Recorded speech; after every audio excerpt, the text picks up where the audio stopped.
Doctor piece party, हाजी जुबैर मेमन, राजनीतिक विश्लेषक हमारे साथ पैनल में होंगे। आप सभी जो लोग हमारे साथ जुड़े हैं मेहमान, सबका स्वागत है और साथ ही साथ दर्शकों का भी मैं स्वागत करना चाहता हूं आज की डिबेट में। रजवी साहब, सबसे पहला सवाल आपसे है, यह दावा क्यों और कैसे किया गया है?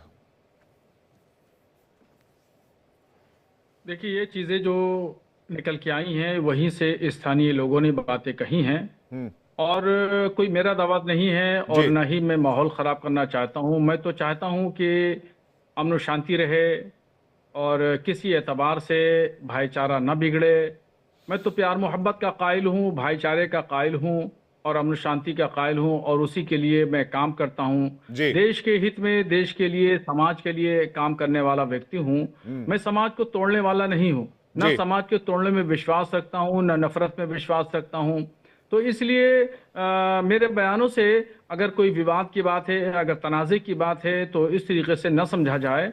और मैं तो सभी से प्यार मोहब्बत की बात करता हूं। मैं तो आशा रखता हूं, उम्मीद रखता हूं कि कुंभ का मेला बहुत अच्छे से, खूबसूरत अंदाज से, अमन शांति के साथ संपन्न हो। और वहाँ जो कि मजहबी एक प्रोग्राम है, उस मजहबी प्रोग्राम को हमारे मुख्यमंत्री जी योगी आदित्यनाथ जी ने बहुत अच्छे इंतजामात किए हैं और बहुत सारे वहाँ अहलकार लगाए हैं जो इंतजामात में लगे हैं। काफ़ी सरमाया खर्च हो रहा है, तो वो बहुत अच्छे से हो और वहाँ से पैगाम इंसानियत का जाए, मोहब्बत का जाए, प्यार का जाए। और जो जमीन की बात आपने कही है, तो जमीन जो है वहाँ के स्थानीय लोगों ने बात कही है। ये मेरा अपनी मेरा अपना नजरिया नहीं है, बल्कि वहाँ के लोगों का कहना है। और वो इस पस मंजर में उसको ये देखिए कि जब अखाड़ा परिषद ने जो बातें कही थी कि यहाँ पर जो है वो गैर सनातनी या मुस्लिम जो है नहीं आएंगे, उनका प्रवेश पर पाबंदी है, तो इस पस मंजर में स्थानीय लोग इस तरह की बातें कह रहे हैं। तो अभी अगर कोई बात कह रहा है और अच्छे पस मंजर में कह रहा है तो उसको थोड़ा समझना चाहिए और उसको नेगेटिव नजरिए से नहीं लेना चाहिए। रजी साहब, लेकिन ये बात जो आपने कही कि वो आप नहीं कह रहे, वहां के लोग कह रहे हैं, तो वहां के लोग खुद कहते आपने उनका पक्षकार बन के ये दावा जो है वो लोगों के सामने पेश किया, तो लोग ये मान रहे हैं कि ये बात आपने कही है, तो आपको आगे बढ़ने की क्या आवश्यकता थी? आपको ये बात पब्लिक डोमेन में लाने की क्यों जरूरत पड़ी? इसके बारे में क्या कहेंगे? इससे पहले से ये चीजें आ चुकी हैं, आपने देर से सुनी होंगी, अलग बात है। पहले से ही वो गर्दिश कर रही हैं और कुछ लोगों ने हमसे भी बात कही, तो इसको मैंने भी दोहरा दिया। बल्कि ऐसा नहीं है, वहाँ के खुद स्थानीय लोगों ने बातें कही हैं। खैर, फिर भी उसको जो है वो कोई एतराज की बात नहीं है, हमने एतराज नहीं किया है और न हमने कोई आपत्ति दर्ज कराई है। हमने तो एक बात कही है और उस बात को आप पॉजिटिव नजरिए से लीजिए, उस बात को आप जो है नेगेटिव नजरिए से मत लीजिए कि मैं कोई विवाद खड़ा करना चाहता हूं या कोई तनाजा खड़ा करना चाहता हूं या मैं हिंदू मुस्लिम करना चाहता हूं। मेरा ऐसा कोई नजरिया नहीं है, ना मैं ऐसी कोई सोच है। जी। मैं तो हमेशा सूफीवादी हूं, सूफी विचारधारा का व्यक्ति बढ़िया हूं बात है, लेकिन और आतंकवाद के खिलाफ रजी साहब, बात कहने का हमेशा मकसद क्या है मैंने फिर आपका? चलाइए। क्या कहा आपने? मैं कह रहा हूं फिर आपका मकसद क्या है? एक महाकुंभ जो हिंदुओं के लिए आस्था का सबसे बड़ा प्रतीक माना जाता है, जहां पर 40-50 करोड़ भक्त इस साल जुटने की उम्मीद है, उसको लेकर अगर आप कोई बात कह रहे हैं, जो बात आपने कही कि आप अमनो चैन के लिए कह रहे हैं, लेकिन इस बात को आगे रखने का, बार बार रखने का मकसद क्या है? देखिए, हर चीज का आप जानते हैं एक्शन का रिएक्शन होता है। जब अखाड़ा परिषद ने ये मीटिंग करके ये ऐलान किया कि वहां पर मुसलमानों की एंट्री नहीं होगी जी। और उसके पस मंजर में बहुत सारी बातें आने लगी, तो फिर वहां पर ये रद्द अमल के तौर पर ये चीजें आई। जबकि मुझे वहां पे कुछ लोगों ने ये भी बताया है कि कोई ऐसी बात नहीं है, इस तरह की कोई बात नहीं है, खाली जो है वो एक बयानबाजी की तर्ज पर अखाड़ा परिषद ने बात कही है। जबकि वहाँ बहुत सारे इलाकों में मुस्लिम आबादी हैं और मुसलमानों के दुकानें हैं, मकान हैं, लोग अपना कारोबार करते हैं और कहीं कोई ऐसी बात नहीं है। नहीं, लेकिन मैं समझ नहीं पा रहा हूं, आपने कहा कि आपने क्या इस दावे की पुष्टि किसी से करवाई? आपने क्या इसको क्रॉस चेक करने की कोशिश की? आप देखिए, बड़े पद पर बैठे हुए, आप पढ़े लिखे और एक बुद्धिजीवी और इस्लामिक स्कॉलर है, आप जो बात कहेंगे उसका एक बड़े तबके पर इंपैक्ट होगा। तो आपने जो बात कही है वो बिजली की तरह, करंट की तरह फैली है। आपने जो बात कही, क्या वो बहुत जिम्मेदारी से कही है? देखिए, कोई भी बात कही जाती है तो जो भी कहता है वो जिम्मेदारी से कहता है और जानकारी की बुनियाद पर कहता है। मगर कोई ऐसी बात नहीं है कि जो मेरे पास में कोई एजेंसी हो, उस एजेंसी के तहत मैं जो है जानकारी लूं और वहां पर जो है पूरी जांच बिठाऊं, वहां पर लोगों को भेजूं। बहरहाल इलाहाबाद के बहुत सारे ऐसे लोग हैं, इलाके हैं, गांव देहात हैं, कस्बात हैं, तहसील हैं, तो उन सब लोगों से ताल्लुक़ रहता है और राब्ते में रहते हैं। तो जानकारियां पूरे हिंदुस्तान की रहती हैं, हिंदुस्तान भर के लोग राब्ते में रहते हैं, जगह जगह की घटनाएं वाक़यात होते हैं, तो उसमें संज्ञान लिया जाता है और उस पर कहीं न कहीं चर्चा की जाती है और बात की जाती है।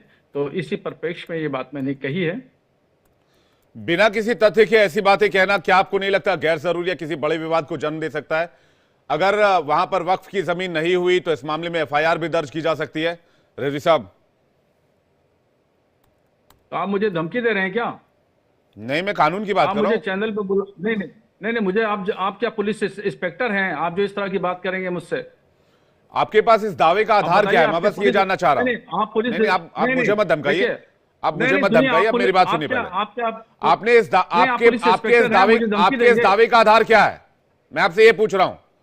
आपने इस दावे 55 बीघा जमीन वक्फ की है, आपके दावे का आधार क्या है? गलत जानकारी फैलाने के आरोप में कानूनी कार्रवाई हो सकती है, मैं ये बात कह रहा हूं, मैं कोई धमका नहीं रहा हूं। पहले भाषा को समझने की कोशिश कीजिए आप। अरे मोहतरम, मुझे आपने चैनल पे बुलाया धमकी देने के लिए?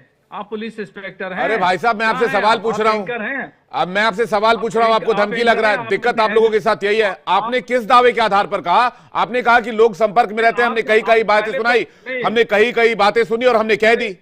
क्या आप कई बातें पर 55 बीघा जमीन पर दावा ठोक सकते हैं? मैं तो ये पूछ रहा हूं आपसे, या गलत? मैं बार इस बात को कह रहा हूं कि नेगेटिव नजरिए से आप मत लीजिए। आप नेगेटिव नजरिए से उसको ले रहे हैं, आप मुझे धमका रहे हैं एफआईआर लिखने के लिए। इसमें आप इसी तरीके से चैनल पे बुला करके आप धमकाने की बात नहीं, इसमें आपको धमकी लग रहा होगा। मैं गलत जानकारी फैलाने की बात कर रहा हूं रिजवी साहब। कानून से आप भी अच्छी तरह वाकिफ है, मैं भी अच्छी तरह वाकिफ हूं। मुझे बुलाया है या मैं खुद आया हूं?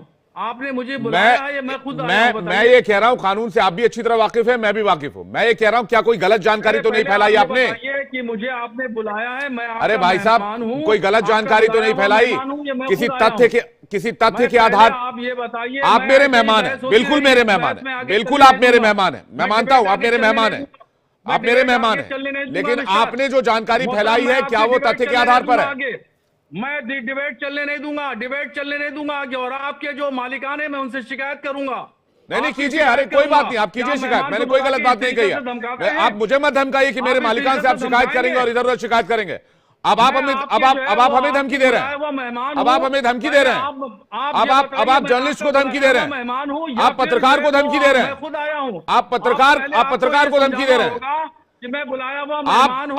आप सवाल से डर रहे हैं, आप सवाल से घबरा रहे हैं, आपको ये समझाना होगा, आप सवाल से घबरा रहे हैं, आपको पहले ये समझाना होगा, आप सवाल से घबरा रहे हैं, सवाल से डर रहे हैं। शहाबुद्दीन रिजवी जी, आप बौखला गए हैं, आप बौखला गए। सुनिए मेरी बात, अपना आपा मत खोइए, शांत हो जाइए, शांत हो जाइए। मेरे मालिकान से शिकायत करके आपको कुछ नहीं मिलेगा, नहीं होगी जब तक आप बताएंगे नहीं। आपको उससे कोई फायदा नहीं होगा। आपको करना है तो आप कर दीजिए, धमकाने का काम मत करिए। मैं कोई नहीं धमकी दे रहा हूं। मैं आपसे कह रहा हूं, आपने किस बुनियाद पर यह दावा किया कि महाकुंभ में वक्फ की जमीन 55 बीघा जमीन वक्फ की है? आप नहीं कोई, आप तो क्या, आप किसको कमजोर कह रहे हैं? आप किसको कमजोर कह रहे हैं? आप किसको कमजोर कह रहे हैं? कोई आपको धमकी नहीं दे रहा है, आप बौखला गए हैं, आप चीजों को गलत तरीके से मोड़ रहे हैं, आप चीजों को गलत तरीके से मोड़ रहे हैं। मैंने कहा गलत तथ्य फैलाने के मामले में एफआईआर होता है। अगर आपने गलत तथ्य फैलाया तो इस मामले में कानूनी कार्रवाई हो सकती है। मैंने क्या गलत बोला इसमें? मैंने क्या गलत बोला इसमें? क्या दाल में काला है? क्या दाल में काला है? क्यों परेशान हो गए आप? अरे भाई साहब, क्यों परेशान हो गए आप? क्यों परेशान हो गए? रजवी साहब, परेशान हो गए आप? परेशान हो गए आप? सवाल से डर गए क्या? अरे सवाल से डर गए क्या आप? सवाल से डर रहे हैं? नहीं, सवाल से डर रहे हैं। शहाबुद्दीन जी को लेकर आइए। सुन, एक तरफ बोलने से, एक साथ बोलने से कोई फायदा नहीं होने वाला है। आपसे ज्यादा बुलंद मेरी आवाज है, आपसे ज्यादा बुलंद मेरी आवाज है, आपसे ज्यादा बुलंद मेरी आवाज है। आप इस तरह से आप इस तरह से गलत तथ्य पे खेल नहीं सकते हैं। मैं इसकी इजाजत नहीं दूंगा।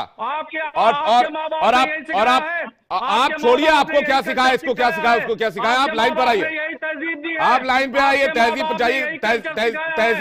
तहजीब की बात कहीं और कीजिएगा, आप सवाल पर आइए। अभी पत्रकारिता से तहजीब पर आ गए मैं आप करके बात कर रहा हूं आपसे। आप सवाल पर आइए।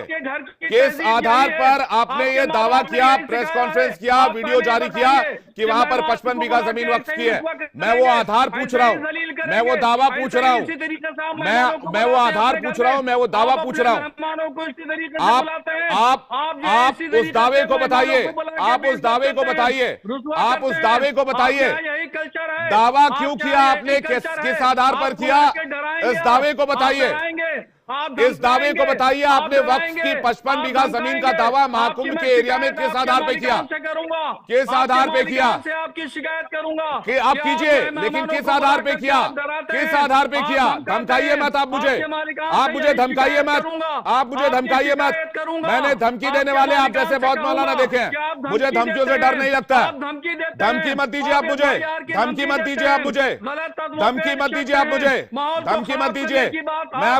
मैं आपको वार्निंग दे रहा हूं, धमकी मत दिया कीजिए, धमकी देना बंद कीजिए पत्रकारों को। महाकुंभ की 55 बीघा जमीन की दावे का आधार क्या है मुझे बता दीजिए, मैं आपको छोड़ दूंगा। मैं आपको पूछना, सवाल पूछना भी छोड़ दूंगा। आप तहजीब छोड़िए, आप इस सवाल का जवाब दीजिए। आप चिल्लाते रहिए, इससे कोई फायदा नहीं होगा। 55 बीघा जमीन वक्फ की है, आपने पक्षकारी की, आपके पास दावा क्या है? शिक्षा प्राप्त की, दावा क्या है स्कूल में महाकुंभ में? दावा क्या है महाकुंभ में 55 बीघा जमीन वक्फ की है? आपने जो बात कही उसका दावा क्या है? आप जो है धमकी नहीं, उसका दावा क्या है? आप धमकी नहीं, उसका पुख्ता, उसके पीछे पुख्ता तथ्य क्या है? उसके एविडेंसेस क्या है? उसके पेपर्स क्या है आपके पास? आप धमकी देने की कोशिश मत करिए। धमकाइए मत, शिकायत की धमकी किसी और पत्रकार को दीजिएगा, मुझे मत दीजिए, ठीक है? नहीं है, आप शिकायत की धमकी किसी और पत्रकार को दीजिएगा, ठीक है? आप एंकर की हैसियत से अरे रहने दीजिए, आप धमकी किसी और को दीजिएगा। मैं जा रहा हूं सैयद जवाद के पास, सैयद जवाद के पास जा रहा हूं। आपने एक सवाल का जवाब नहीं दिया अभी तक और धमका रहे हैं शिकायत के। किसी और को धमकाइएगा, ठीक है? यहाँ सब नहीं चलता है, मेरे डिबेट शो में ये सब नहीं चलता है। सैयद जवाद जी, सैयद जवाद जी, सैयद जवाद की स्क्रीन पे लीजिए। सैयद जवाद, कोई फायदा नहीं होगा। सैयद जवाद जी, क्यों इस तरह के विवादों को जन्म देने की आवश्यकता है? और जब मैं पूछ रहा हूं कि आपके दावे का आधार क्या है, तो कह रहे हैं नफरत फैला रहे, ये कह रहे हैं, वो कह रहे हैं, धमकी दे रहे हैं। क्या गलत जानकारी फैलाने के मामले में कानूनी कार्रवाई नहीं होती इस देश में? ये कोई धमकी है क्या? सैयद जवाद जी, विवेक भाई बहुत बहुत धन्यवाद आपका, आपको और आपके सभी दर्शकों को मेरा जय हिंद जय संविधान।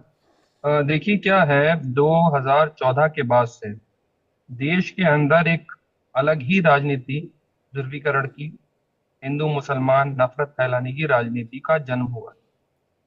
और इस जन्म के अंदर आग के अंदर घी डालने का काम जो है आरएसएस, संघ परिवार, वीएचपी, विश्व हिंदू परिषद और उसमें भारतीय जनता पार्टी के तमाम ऐसे नेता हैं और शीर्ष नेतृत्व के हैं जो हमारा प्यार मोहब्बत, जो एक दूसरे को देख करके खुशी मिला करती थी, एक दूसरे का आदर और सम्मान हुआ करता था, उस प्यार मोहब्बत, एकता और अखंडता से जो है वो भारतीय जनता पार्टी को बहुत बड़ा नुकसान जो है वो कई बार उठाना पड़ा। तो इस ध्रुवीकरण की राजनीति का जन्म जो है, जन्मदाता जो है, यही संघ परिवार के लोग।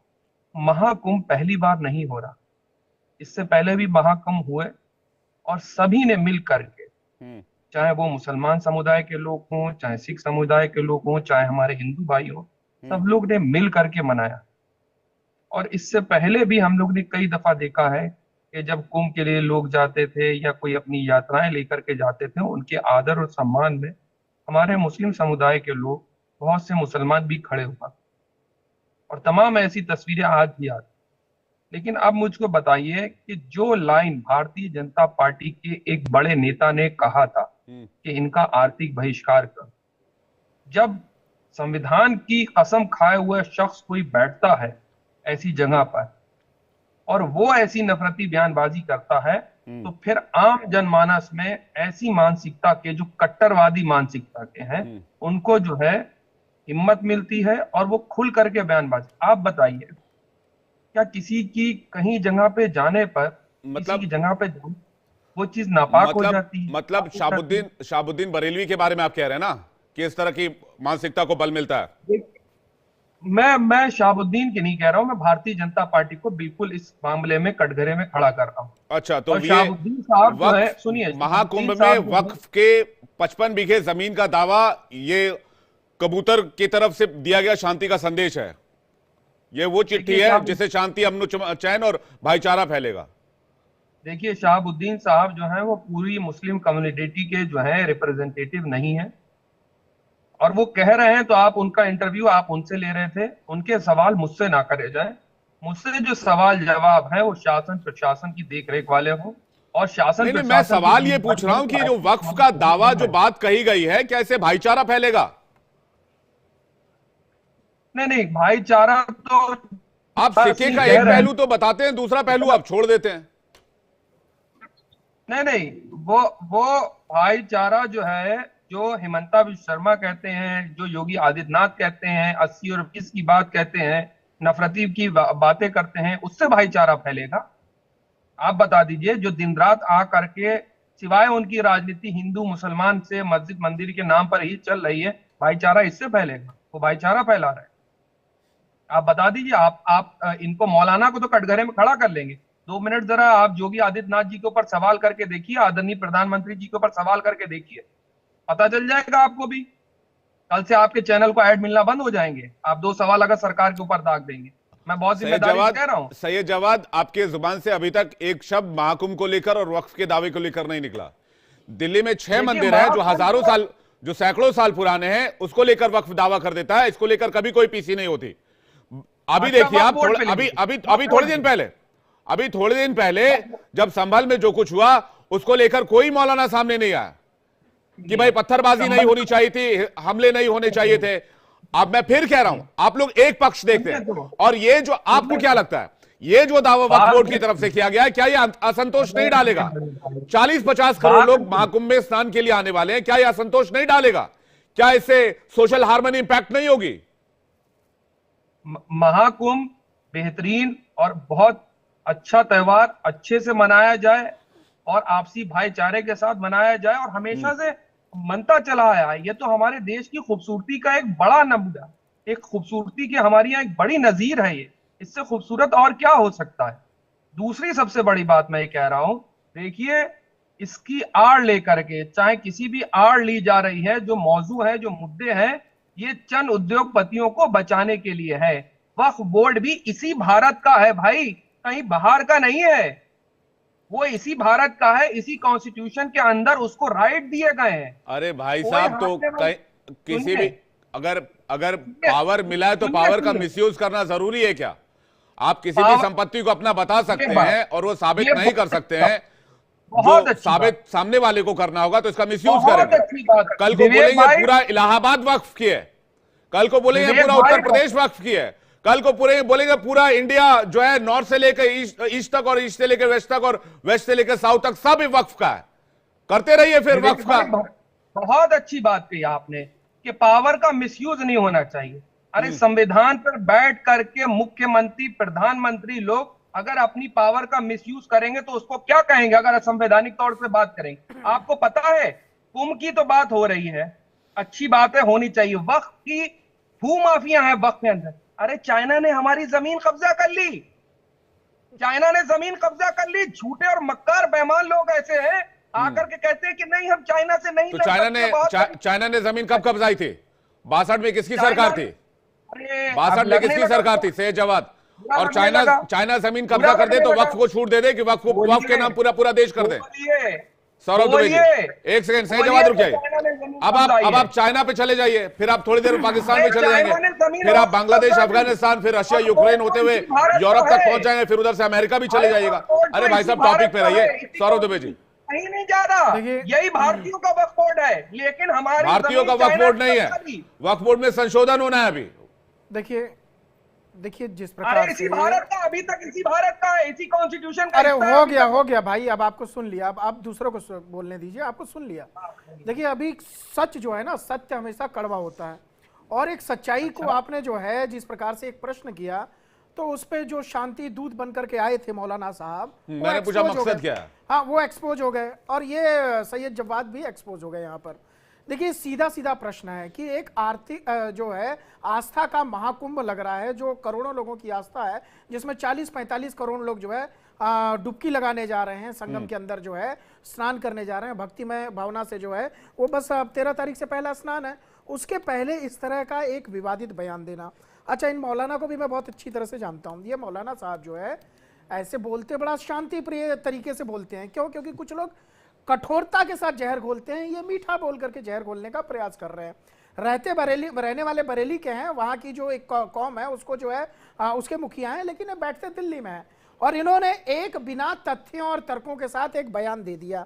अब जब आपने इस पर प्रश्न पूछा तो इन्होंने कहा कि आप हमको धमकी दे रहे हैं, जो कि एक सत्य है कि अगर आप एक बड़े ओहदे पर होने के बाद तथ्यात्मक रूप से कोई गलत बात करेंगे तो आप पर एफआईआर दर्ज हो सकती है, क्योंकि वो हिंदू मुस्लिम की कहीं ना कहीं भावनाएं उससे भड़क सकती है। इस बात से तो सैयद जवाद भी मानते होंगे, क्योंकि मैं भी ऐसी कोई भाषा यूज नहीं करूंगा जिससे जो है किसी तरह का कोई फसाद हो, और वो तो कि एक बड़े ओहदे पर है, पहली बात। दूसरी बात, देखिए लगातार जो अनियंत्रित वक्फ बोर्ड है, देखिए वक्फ बोर्ड जब बना हुआ था तो वक्फ बोर्ड पे क्या था कि राजा महाराजा जो जमीनें दान करेंगे वो वक्फ बोर्ड के पास जाएगी, इस नाते ये बनाया गया था।